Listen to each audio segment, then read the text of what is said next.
নাহমাদুহু ওয়া নুসাল্লি আলা রাসূলিহিল কারীম, আম্মা বা'দ। গতকালকে ঢাকায় ছিলাম। তো আমাদের বাংলাদেশে যে কয়জন বড় বড় আল্লাহওয়ালা ছিলেন তাদের মধ্যে উল্লেখযোগ্য হলো হযরত হাফিজি হুজুর রহমতুল্লাহ আলাইহি। তো আলহামদুলিল্লাহ ওনার কবর জিয়ারতের তৌফিক হলো। স্বাস্থ্য খুব খারাপ ছিল, তারপরেও যেহেতু ওই এলাকায় ছিলাম তো লম্বা সময় আমি দাঁড়ানো ছিলাম। আমার সাথে আরো লোকজন ছিল, যদি তারা না থাকতো তা আমি আরো আধা ঘন্টা 1 ঘন্টা ওইখানে দাঁড়িয়ে থাকতাম, যদি তারা আমার সাথে না থাকতো। এমন এক শান্তি, এই শান্তি অন্য কোথাও পাওয়া যায় না। সর্বপ্রথম আমি এখানে আসার পর এই জায়গার যিনি বড় হুজুর ছিলেন মুফতি হাবিবুর রহমান সাহেব, তো ওনার কবর জিয়ারত করতে গেছিলাম। তো আমার কাছে লাগছিল যে আমাকে টানতেছেন ভিতর থেকে, কবরের ভিতর থেকে টানতেছেন এমন লাগছিল। হযরত শাহজালাল রহমতুল্লাহ আলাইহি সেখানেও গিয়েছিলাম। বয়ান ছিল সুনামগঞ্জ। তো ফেরার পথে ঢুকলাম, তাও গেট বন্ধ, একদম ভিতরে যাওয়া যায় নাই, পাশাপাশি গেছিলাম। তো এমনই লাগলো যে কেমন যেন টানতেছেন ভিতরে, আর এমন এক শান্তি যেটা অন্য কোথাও নাই। খাবার দাবার, স্ত্রী সন্তান, পোশাক আশাক, টাকা পয়সা, নেতৃত্ব, সব জায়গায় তো কিছু শান্তি আছে। এই শান্তিটা ভিন্ন এক শান্তি। তো ওনারা জীবিত নাই, এই অবস্থায় ওনাদের সোহবতে যদি এই প্রশান্তি পাওয়া যায়, জীবিত থাকা অবস্থায় তাদের সাথে যারা ছিলেন তারা কি শান্তি পাইতেন। তো কোনো কামেল আল্লাহওয়ালা অথবা কোনো কামেল আল্লাহওয়ালার খাদেমদের সোহবতে গেলে অন্তরে শান্তি আসে, এটা পরীক্ষিত। তবে শর্ত হলো মুনাসাবাত, মনের মিল, দিলের মিল, অন্তরে বিদ্বেষ না রাখা। দুনিয়ার কোনো মানুষই ত্রুটি মুক্ত না। আল্লাহ রাসূলের পরে, রাসূলদের পরে, নবী রাসূলদের পরে কেউ ত্রুটি মুক্ত না। বাকি সাহাবায়ে কেরামের সমালোচনা নিষেধ, আল্লাহ তাদের উপর সন্তুষ্ট হয়ে গেছেন। এরপরে যারা কেউই ত্রুটি মুক্ত না, কিন্তু দেখতে হবে শরীয়তের দৃষ্টিতে কার প্রতি আমার মনের বিদ্বেষ, এটা শরীয়ত কি বলে, ইসলাম কি বলে। এখন যদি কোনো মসজিদের ইমাম সাহেব দাঁড়িয়ে প্রস্রাব করে, চাকরি থাকবো? মুসল্লিরা এসে নামাজ পড়বেন। কিন্তু এই ঘটনাটা তো নবীজির ব্যাপারে করছেন, খোদ নবীজির ব্যাপারে করছেন। একজন সাহাবীও তো ছুটে যান নাই, বরং সাহাবারা বীর দর্পে এই হাদিস বর্ণনা করছেন। আতা সুবাতাতা কওমিন, নবীজি ময়লা আবর্জনা জনিত একটা এলাকায় গেলেন, ফাবালা কাইমান, অতঃপর দাঁড়িয়ে প্রস্রাব করলেন। এটা এই জামানায় ছুটলে তো ফতুয়া শুরু হয়ে গেল। কিন্তু সাহাবায়ে কেরাম তো রাসূলের সোহবতের নূরে আলোকিত। আর সাহাবায়ে কেরাম জানেন যে নবীজি আল্লাহর হুকুম ছাড়া কোনো কাজ করেন না। নবীজি আল্লাহ পাকের হুকুম ছাড়া কোনো কথাও বলেন না, কোনো কাজও করেন না। এই যে দাঁড়িয়ে প্রস্রাব করার বিষয়টা, এটা খোদ আল্লাহ পাকের পক্ষ থেকে। কারণ হলো উম্মত এমন পরিস্থিতিতে পুষবে কখনো কখনো যে বর্ষাকাল, এই পরিমাণ পানি, হাঁটু পরিমাণ পানি।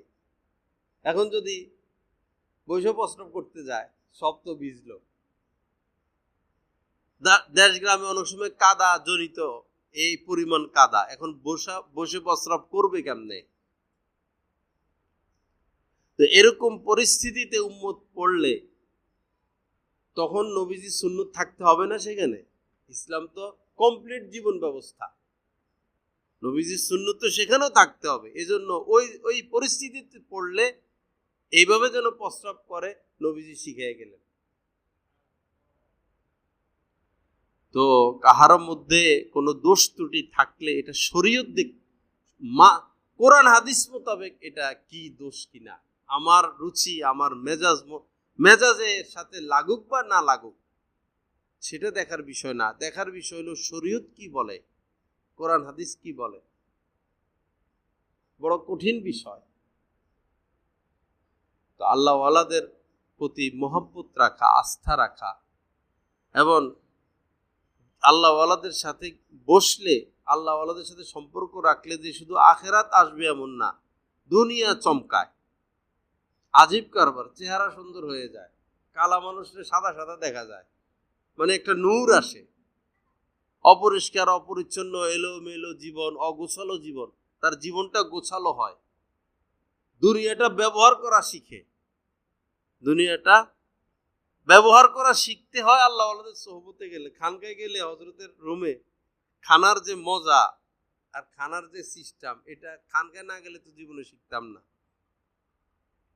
রমজানে 2 বার আলহামদুলিল্লাহ যাওয়া হয়েছে।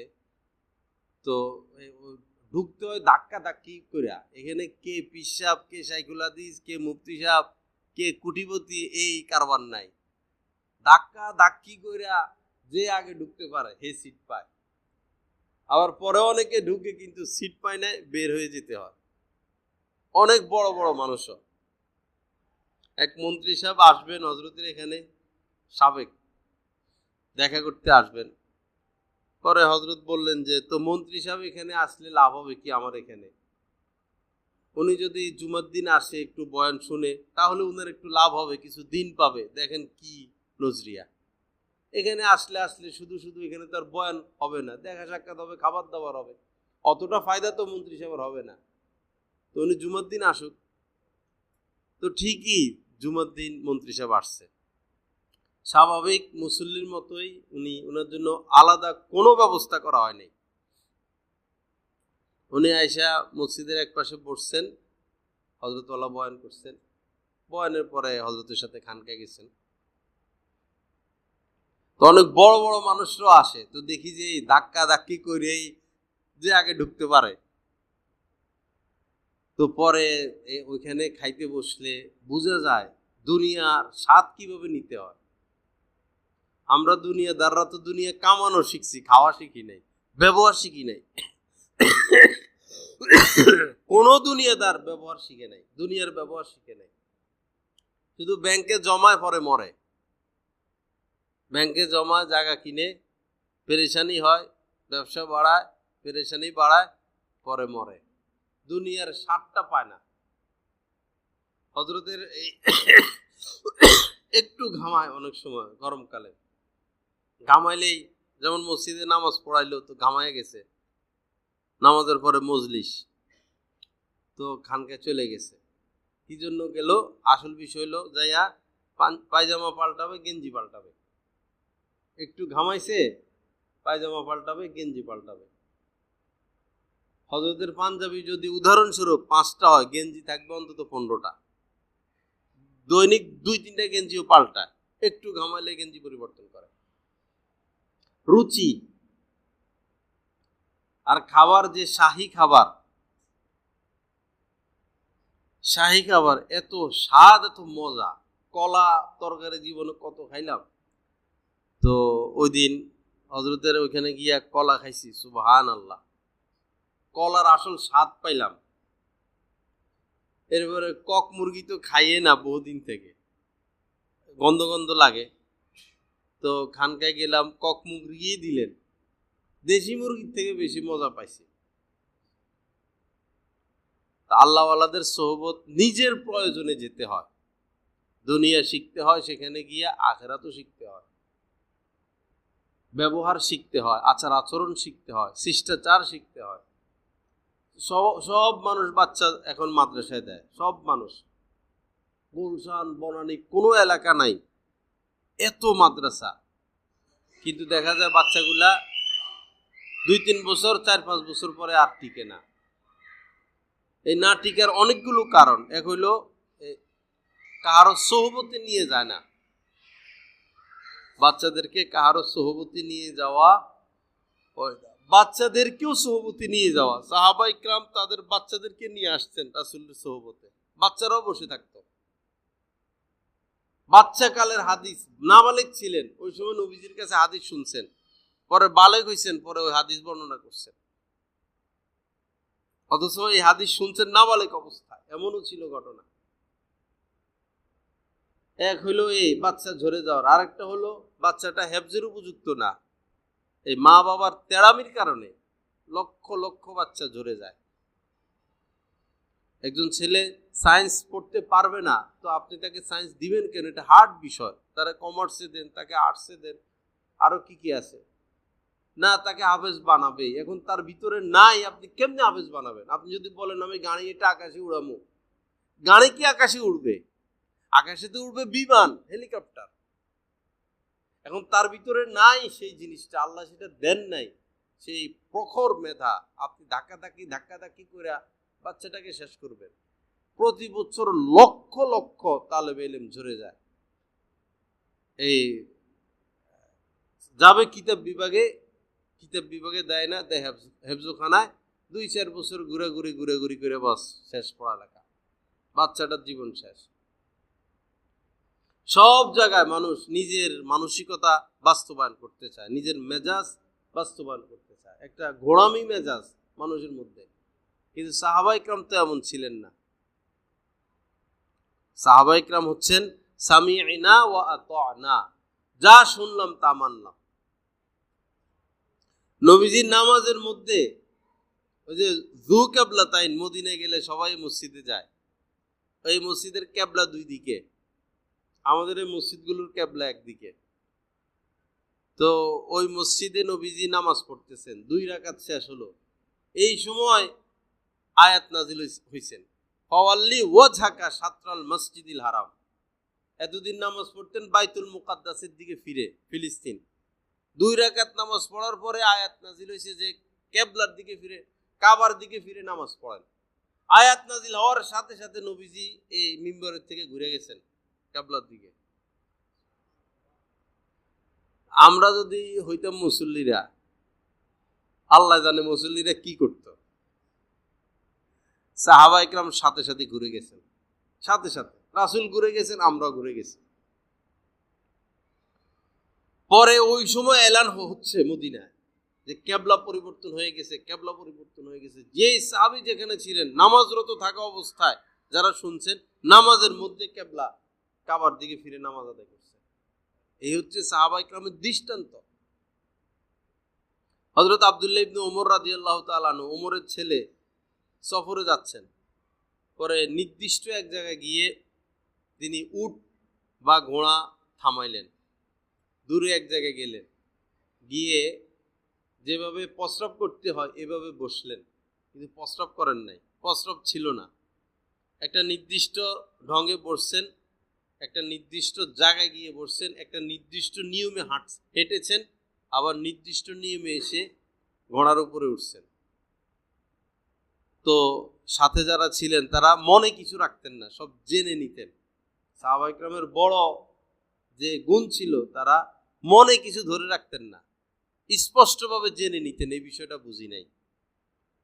তো ওমরের ছেলের কাছেও, হযরত ওমরের ছেলের কাছেও জানতে চাইলেন, ব্যাপারটা তো বুঝলাম না, কেন নির্দিষ্ট জায়গায় আপনি সাওয়ারি দাঁড়া করাইলেন, আবার একটা নিয়মে হাইটা গেলেন, আবার বসলেন প্রস্রাব করতে, কিন্তু প্রস্রাব তো আপনি করেন নাই, এমন করলেন কেন? তো তিনি উত্তর দিলেন, এই রাস্তা দিয়ে আমি হেঁটে যাচ্ছিলাম, নবীজি ঠিক এই জায়গায় এসে দাঁড়িয়েছেন, তা আমিও নবীজির অনুসরণে এখানে দাঁড়াইলাম। নবীজি এই রাস্তা দিয়ে হেঁটে ওইখানে প্রস্রাব করতে বসছেন, আমিও ঠিক ওই নিয়মে ওই জায়গায় গিয়ে বসলাম নবীজিকে অনুসরণ করার লক্ষ্যে। যেহেতু আমার প্রস্রাবের প্রয়োজন ছিল না, এজন্য আমি করি নাই। তো কেমন ভাবে তারা নবীজিকে অনুসরণ করতেন? মদিনায় ওই সময় পশমি জুতা ব্যবহার করতো, মানে জুতার উপরে পশম, চামড়া পশম সহ এরকম জুতা আছে এখনো, তো পশম সহ চামড়া। তো হযরতে এই এই ওমর রাদিয়াল্লাহু তাআলা আনহুর ছেলে, উনি তো মুফতি ছিলেন, উনি কখনো পশমি জুতা পরতেন না, জুতার মধ্যে পশম এরকম জুতা পরতেন না। অন্যরা শখ করে পরে, আমিও পরছি ছোটকালে, সুন্দরই লাগে, উনি পরতেন না। পরে ওনাকে জিজ্ঞাসা করা হলো যে আপনি পশমি জুতা পরেন না কেন? তো উনি বললেন, নবীজিকে কখনো পড়তে দেখি নাই, এজন্য আমি পড়ি না। কিরকম অনুসরণ করতেন? তো এই যে আমরা তো আর নবী পাই নাই, নবীর স্থানে হচ্ছেন নায়েবে নবী আলেম ওলামা। আমাদের উচিত নিজের শায়েখকে অনুসরণ করা, মহব্বত করা, সোহবতে আসা যাওয়া রাখা। সোহবত থেকে দূরে সরলে সব শেষ, একদম সব শেষ। আমরা এত ব্যস্ত থাকি, তাও তো আলহামদুলিল্লাহ যাওয়ার চেষ্টা করি। আমাদের সাথে যারা বায়াত হইছেন, বহু লোক এখন নাই, যায় না। আবার যারা খেলাফত পায়, এরাও আস্তে আস্তে যাওয়া আসা ছেড়ে দেয়, নিজের এলাকায় কাজে ব্যস্ত হয়ে যায়। কিন্তু হযরতের এক কবিতা আছে, যারা খলিফা কিন্তু সোহবত নাই, এরা ল্যাংড়া আর লুলা খলিফা। এই খলিফারা ল্যাংড়া আর লুলা। যিনি পীর, তার লক্ষ লক্ষ মুরিদ। এই পীরকেও বড় কারো সোহবতে যাইতে হবে, এটাই নিয়ম। পীর মারা গেলে সাথে সাথে পীর ধরা। যিনি পিসাব, উনি কারো সোহবতে যাবেন না এমন না, তিনিও তার শায়েখের পিছনে পিছনে পীর হওয়ার পরও ধরতে হবে, সোহবতে যাইতে হবে। এটাই রাস্তা, এটাই সিস্টেম। আল্লাহ আমাদের সবাইকে আল্লাহ ওয়ালাদের সোহবতে আসা যাওয়ার তৌফিক দান করেন। আল্লাহ ওয়ালাদের রঙে রঙিন হওয়ার তৌফিক দান করেন। এক রং ধরা, গাড়িতে এক রং লাগায়, দেখতে সুন্দর লাগে। এখন প্রাইভেট ক্যারেক্টার মধ্যে যদি কালা লাগায়, সাদা লাগায়, হলুদ লাগায়, নীল লাগায়, সবুজ লাগায়, যা আছে সব লাগায়, কি কালার হইল গাড়িতে? কোনো কালার হইছে? এক এক রঙে রঙিন হওয়া, একজনের রঙে রঙিন হওয়া, তখন বোঝা যায় যে উনার মধ্যে অমুকের রং পাওয়া যায়। আমরা বিভিন্ন জায়গায় যাই, তো পরিচয় দেওয়া লাগে না, হযরতের সম্মানে আমাদেরকে সম্মান করে। সেই মক্কা মদিনায় গেছি, সেখানেও বিদেশিরা আব্দুল মতিন, ঢাকা আব্দুল মতিন, পোশাক দেখেই এই সম্মান। বাংলাদেশের যে কোনো মাদ্রাসা যাই, যে কোনো বড় মজলিসে যাই, নতুন করে পরিচয় দিতে হয় না, হযরতের পরিচয়ে আমাদেরকে সম্মান করে, ইজ্জত করে। তো এটা সুবিধা হইলো না অসুবিধা হইলো? কত বড় সুবিধা হইলো! রাস্তাঘাটে অনেক সময় থামতে হয়, গাড়ি থামাইলে আইসা মানুষ ইজ্জত করে, সম্মান করে। আমারে কে চিনে? তো ওই বড় একজন মানুষের সাথে সম্পর্ক থাকার কারণেই তো এই ইজ্জতটা, এই সম্মানটা। আলেমরা মজলিসে বসে, বৈরব ভিন্ন, বৈরবে কুলিয়ারচর, বাজিতপুর, ওইদিকের আলেম ওলামা আমাকে গ্রহণ করছে, আর বৈরবের সাধারণ মানুষ গ্রহণ করছে। আমি বাইরে গেলে বড় বড় আলেমরা আমার মজলিসে বসে, সাধারণ মানুষ উঠে গেলেও আলেমরা উঠে না। পটুয়াখালীতে পুরা পটুয়াখালীর সকল আলেম ওলামা এক হইছে, প্রায় তো এই 700-800 এরকম হইতে পারে। 1 ঘন্টা আমি বয়ান করছি, ওনারা এখনো অপেক্ষা আছে আমি যেন আবার যাই। এখানে থাকতে থাকতে এখন আর দাম নাই ভৈরবের, শুনতে শুনতে এখন আর কদর নাই। আল্লাহ আমার মাধ্যমে যে কথাগুলো বলায়, যে বিষয়গুলো, এটা কোন মসজিদে এই বিষয়গুলো আলোচনা হয়? যে বিষয়গুলো বলা দরকার সংস্কারমূলক, কোথায় আলোচনাগুলো হয়? সিলেটে আমার কিছু বক্তবিন্দু আছেন, তো মেসেজ পাঠাইছে গত 7-8 দিন আগে। ওনার বক্তব্য এটা যে বাংলাদেশে যে কয়জনের আলেমের বয়ান শুনি আমি, তার মধ্যে আপনার বয়ান শুনি। উনি বললেন যে পুরা সিলেটে আপনার মতো বয়ান করনেওয়ালা একজন মানুষও নাই। একজন আলেমও নাই।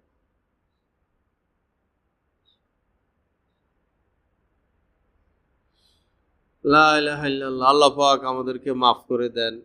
এখন যদি ভিডিও টিডিও করতাম, টিকটক করতাম, ক্যামেরা 10-12টা, এরপরে ইউটিউবওয়ালাদেরকে টাকা টুকা দিয়া ভাইরাল হইতাম, তখন লাখ লাখ মানুষ সম্মান করতো, ইজ্জত করতো। এই সম্মানের দরকার কি? মরে গেলে সম্মান যাবে কই? পরিচিত হওয়ার দরকার কি? সম্মানের দরকার কি? আল্লাহর সাথে সম্পর্ক কতটুকু সেটা হইলো, সেটা কাজে লাগবে। চোখ বন্ধ হইলে সম্মানও শেষ। চোখ বন্ধ হইলে কাজে লাগবে আল্লাহর সাথে সম্পর্ক কতটুকু সেটা। আমাদের মেইন হইল আল্লাহর সাথে সম্পর্ক গড়া।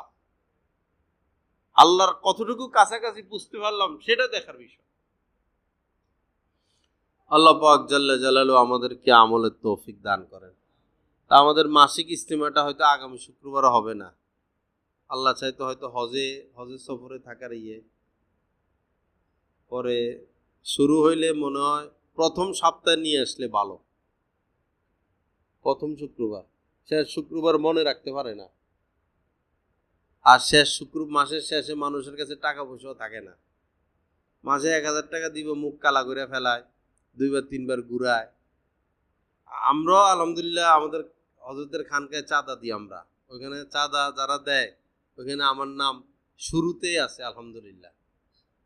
তো ওইখান থেকে বারবার ফোন দিবে, আমি বিকাশে পাঠামো। আমি বলছি আমারও ফোন দেওয়া লাগবো না, কোনো টেনশন নাই। আমি বিকাশের যে এখানে সুজন বসে, পরে বলছি যে তুমি নিজ দায়িত্বে প্রতি মাসের প্রথম সপ্তাহে খানকার হাদিয়াটা পাঠাই দিবা, যেটা আমি দেই।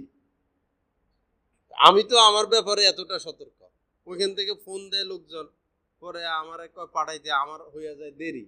আমি থাকি গাড়িতে, আমি থাকি আরেক জায়গায় বিকাশের দোকানে যাবো, পাঠামো। এজন্য লাইন খুলে দিছি। প্রথম সপ্তাহে সে হাদিয়াটা পাঠাইয়া দেয়। আলহামদুলিল্লাহ, শান্তি লাগে। লা ইলাহা ইল্লাল্লাহ। আল্লাহ আমাদের সবাইকে মাফ করেন।